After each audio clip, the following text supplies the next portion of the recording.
L'école centrale de Paris par l'agence OMA, et c'est Édouard Pervès qui nous présente ça. Bonsoir Édouard.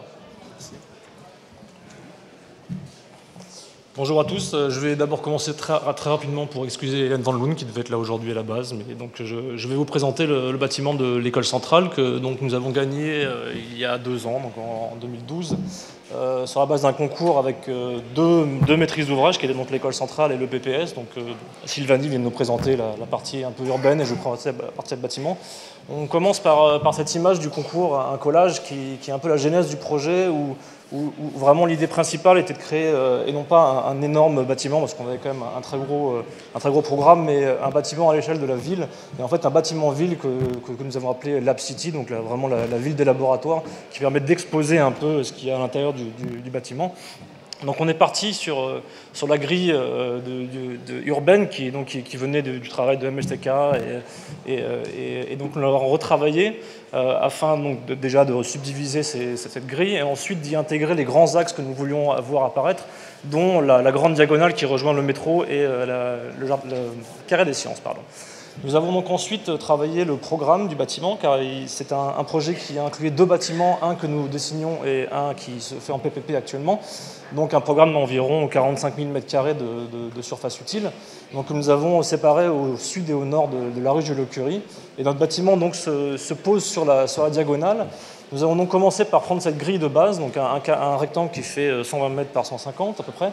Et donc on y a inclus la diagonale premièrement, et ensuite on a commencé à enlever des blocs et à créer des espaces intérieurs. Et un deuxième grande idée du bâtiment, c'est d'avoir une grande toiture qui recouvre l'intégralité de ces bâtiments internes pour créer un espace intérieur qui s'appelle la halle.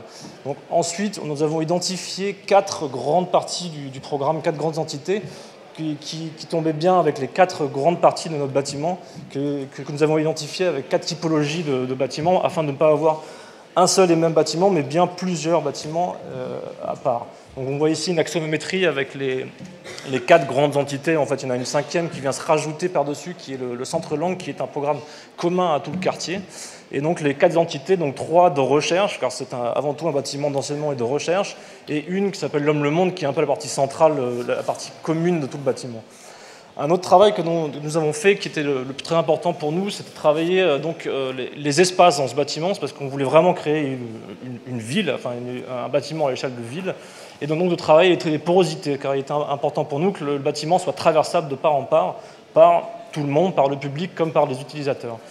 Nous avons donc ici un plan où on voit bien quasiment un plan de ville, miniature, avec la grande diagonale centrale qui fait œuvre d'avenue centrale, oui, avec des parsemés de places, et ensuite tous les blocs qui viennent se mettre autour sur des rues secondaires. Donc c'est un bâtiment avec beaucoup de galeries, de rues qui permettent de desservir l'ensemble du bâtiment, et on peut emprunter plusieurs passages.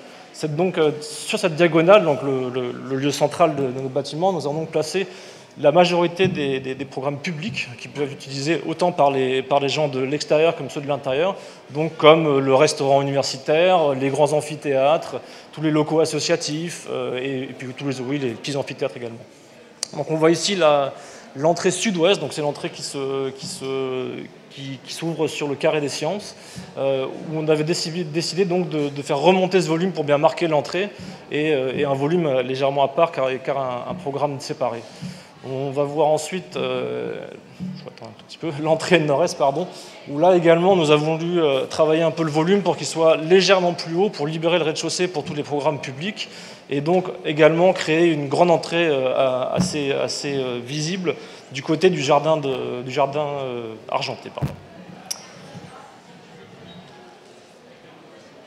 Donc la seconde chose très importante pour nous, c'était comment créer cet ensemble de petits bâtiments recouverts d'une grande toiture. C'est qu'on crée à l'intérieur de cet espace un énorme volume qu'on appelle la halle, sur lequel on a installé une grande quantité en fait, de terrasses donc, qui sont à la fois extérieures et intérieures, car c'est une halle qui est tempérée. Et donc on a quasiment 3000 à 4000 m² de terrasses qui sont soit programmées, soit pas, donc pour permettre aux utilisateurs de se les approprier, bien sûr. Et donc nous avons quelques programmes installés dessus, comme des espaces de travail pour les étudiants ou des espaces de réunion. Donc c'est vraiment des espaces entre l'intérieur et l'extérieur. Donc ici, sur la vue aérienne, on voit à peu près ce que je viens de vous expliquer. Donc à la fois, c'est un seul et même bâtiment, mais créé par 4, on va dire, espaces, et entièrement recouvert par cette toiture. Et donc on a voulu travailler un peu les façades pour à la fois avoir un projet cohérent, bien sûr, mais à la fois qu'on puisse reconnaître qu'il y ait plusieurs entités dans ce bâtiment. Donc on a beaucoup joué sur des matériaux très bruts. Donc les façades principales des blocs sont en béton. C'est-à-dire que c'est une façade à la fois structurelle et à la fois qui fait peau. Et donc pour séparer légèrement, on a sur le bloc du centre de l'angle, on a une façade plutôt en aluminium brut. Donc vous voyez un peu sur les élévations ici, à la fois, on sent bien qu'il y a un bâtiment plein, mais on reconnaît toutes les petites entités que nous avons créées, donc plusieurs échelles, plusieurs tailles, et donc plusieurs un peu, en jouant sur le coloris, on reconnaît un peu l'entrée nord-est en haut à droite, et sur celle d'après, nous allons voir la façade sud et celle de l'ouest, donc pareil, on voit le bloc ici un peu brut au-dessus de l'entrée principale, on devine le podium en dessous au rez-de-chaussée, et donc l'entrée qui s'ouvre au sud-ouest sur le carré des sciences. Excusez-moi. Donc, ensuite, bon, pour la structure est une structure somme toute assez simpliste, mais comme on se retrouve avec un bâtiment très technique, avec énormément de laboratoires à l'intérieur, on a multiplié en fait le nombre de verticales, qui soient avec des escaliers ou avec des gaines verticales. Et donc on en a quasiment une trentaine de noyaux qui permettent d'innerver le bâtiment à partir du sous-sol. Pour finir, on a donc cette grande toiture qui vient recouvrir l'ensemble du bâtiment, qu'on a voulu la plus légère possible. Donc nous l'avons travaillé en ETFE, qui nous a permis donc d'avoir des très grandes portées, des très grands coussins, c'est-à-dire qu'on arrive à avoir des coussins quasiment de 6 mètres par 25 mètres. Donc on a voulu faire disparaître cette toiture pour bien qu'on puisse bien lire les bâtiments à l'intérieur. Et donc on va finir sur cette image qui, je pense, illustre bien ce que je viens de dire jusqu'ici, donc où on voit à la fois cette grande masse, mais tous ces petits bâtiments et toutes les typologies de bâtiments qui permettent de créer ce qu'on va donc appeler la Lab City. Voilà. Je vous remercie.